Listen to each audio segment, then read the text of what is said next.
Hi friends, welcome to Abhijay TV. Abhijay టీవీలో ఒక big breaking న్యూస్తో మీ ముందుకు వచ్చాం. హైదరాబాద్లో భారీ పేలుడికి కుట్ర చేసినటువంటి పాకిస్తాన్ లష్కర్-ఏ-తోయిబా మరియు ఐసిస్ ఉగ్రవాదులు మన భారతదేశం సంబంధించినటువంటి సిమ్ములు, టెలిగ్రామ్, వాట్సాప్లు పాకిస్తాన్లో వాడుతున్నారంటే మన దగ్గర నుంచి ఎంతమంది చెత్తనా కొడుకులు సపోర్ట్ చేస్తున్నారు పాకిస్తాన్కి తెలుసుకోవాల్సిన అవసరం ఉంది. ఒక జ్యోతి అనే యూట్యూబరు ఇక్కడ ఎక్కడెక్కడైతే ప్రాంతాలు ఆవిడ తిరిగిందో అక్కడక్కడ బాంబు పేలుళ్లకు వాళ్ళు ప్లాన్లు చేసడం జరిగింది. రీసెంట్గా పెహల్గామ్లో కూడా ఆవిడ పర్యటించడం జరిగింది. ఆ విషయంపై కూడా పోలీసులు, మన ఇంటెలిజెన్స్ వ్యవస్థ పోలీసులు కూడా చాలా క్షుణ్ణంగా విచారిస్తూ ఉన్నారు. అదేవిధంగా విజయనగరంలో సిరాజ్ అనే వ్యక్తిని అరెస్ట్ చేసి అతని ద్వారా సమీర్ అనే వ్యక్తి హైదరాబాద్లో ఈ ఉగ్రవాదం భారీ పేలుళ్ళకి ప్లాన్ చేస్తూ దొరికిపోవడం జరిగింది. వాళ్ళు సోషల్ మీడియాలో బాంబులు ఎలా తయారు చేయాలో నేర్చుకొని మన హైదరాబాద్లో ఒక భారీ బాంబు పేలుడికి ఒక పండగ సృష్టించారంటే ఎంతటి దీనస్థితిలో ఉన్నాం మనం అని చెప్పాలి. ఖచ్చితంగా చెప్తున్న మిత్రులారా, మనము చాలా చాకచక్యంగా ఉండాలి. మన ఇంటి చుట్టుపక్కల, మన కాలనీ చుట్టుపక్కల, మన ఏరియాలో ఎవరెవరు తిరుగుతున్నారు, ఎవరెవరు సంచరిస్తున్నారు, కొత్తగా ఏమైనా డౌట్ వస్తే మాత్రం ఖచ్చితంగా పోలీసులకు సమాచారం అందించే విధంగా మాత్రం మీరందరూ ఉండకపోతే రేపు ఫ్యూచర్లో మనమంతా కూడా ఏదో విధంగా బలి కావాల్సి ఉంటుంది. గతంలో ఒక 10-15 సంవత్సరాల క్రితం చూసాం మనం. లుంబిని పార్క్, గోకుల్ చాట్, దిల్షుక్ నగర్ బాంబు పేలుడులో ఎంతమంది చనిపోయారు సిమీ ఉగ్రవాదుల దాడుల్లో. అదేవిధంగా అటువంటి భారీ పేలుడికి పెహల్గామ్కి ధీటుగా ఇక్కడ చేద్దామని చెప్పేసి వాళ్ళు మళ్ళీ ట్రై చేశారు. పాకిస్తాన్కు జరిగినటువంటి మొన్న దాడిని దృష్టిలో ఉంచుకొని వాళ్ళు మళ్ళీ చేయడానికి ఎంత కుట్ర పడినారంటే హైదరాబాద్లో ఉన్నటువంటి వాట్సాప్ సిమ్ములు, తెలంగాణ సిమ్ములు పాకిస్తాన్లో టెలిగ్రామ్లు, వాట్సాప్లు ఉండేసి ఇక్కడ మహారాష్ట్ర నుంచి, కర్ణాటక నుంచి వచ్చి హైదరాబాద్లో నివాసం ఉంటూ అందులో టెలిగ్రామ్ గ్రూపుల్లో, ఇన్స్టాగ్రామ్ గ్రూపులు క్రియేట్ చేసుకొని వీళ్ళు కాల్స్ మాట్లాడుకుంటూ గత 6 నెలల నుంచి హైదరాబాద్లో ప్రతి ఒక్క ప్రాంతాన్ని రెక్కి నిర్వహిస్తూ ఇటువంటి దాడికి పాల్పడాలని చెప్పేసి వాళ్ళు కుట్ర పన్నడం అనేది చాలా ఘోరమైన చర్య. దీనికి తెలంగాణ పోలీసులకు మరియు ఆంధ్రప్రదేశ్ పోలీసులకు మరియు అస్సాం పోలీసులకు కూడా ప్రత్యేక ధన్యవాదాలు తెలుపుతుంది అభిజయ్ టీవీ. ఎంతమంది ప్రాణాలు కాపాడారంటే పోలీస్ వ్యవస్థ, ఇంటెలిజెన్స్ వ్యవస్థ ఎంత బాగా పనిచేసిందంటే గత 6 నెలలుగా సమీర్పై పూర్తిగా నిఘా పెట్టి ప్రతి ఒక్క పక్క ఆధారాలతో సమీర్ని పట్టుకోవడం జరిగింది మన పోలీసులు.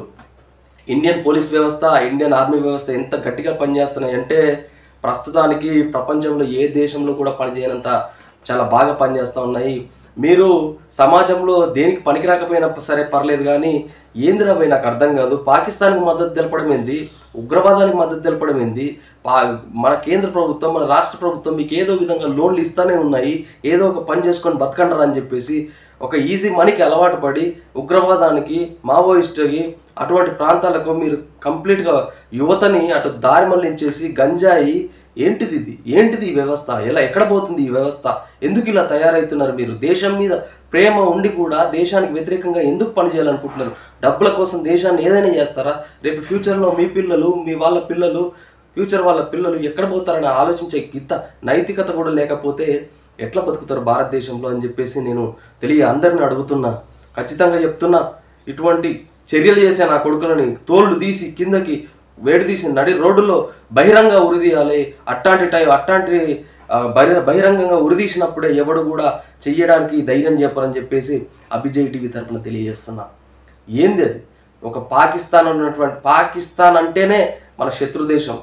మనం ఎదుగుతుంటే ఓర్వలేని పాకిస్తాన్ను, అటువంటి పాకిస్తాన్కు మన హైదరాబాద్ నుంచి, మన కర్ణాటక నుంచి, మన మహారాష్ట్ర నుంచి, మన ఢిల్లీ నుంచి, మన అస్సాం నుంచి మద్దతు తెలుపుతున్నారంటే అసలు ఎక్కడ నడుస్తుంది? అటువంటి రోహింగ్యాలని ఇండియాలో ఎందుకు బతకనిస్తున్నారు? పాస్పోర్ట్, వీసా కంప్లీట్ అయిన తర్వాత వాళ్ళని ఎందుకు రిటర్న్ పంపట్లేదు? వాళ్ళని ఖచ్చితంగా అరెస్ట్ చేయాలి. వేరే సౌదీ అరేబియా లాంటి దేశాలలో ఏం చేస్తారు?